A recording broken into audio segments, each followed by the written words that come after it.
Erinnyina Katonda katuddukireyo ffe aboonoonyi, tweyale mu maaso ge, ebigere bye nga tukoosa bulumi okuviira ddala munda eri mu mmeeme zaffe.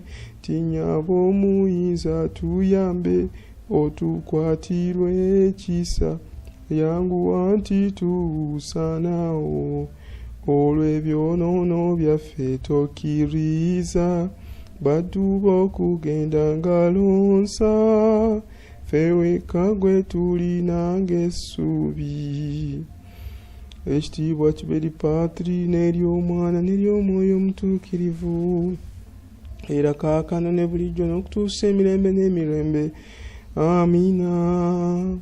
Nembutasaana bwaffe obungi tetwesiriikiriza, ne tulemu kwasanguza ebikolwa bye eby'ekitalo eby'obuwanguzi bw'okubanga bw'otandiyimiridde kutuwanjagirako ffenna.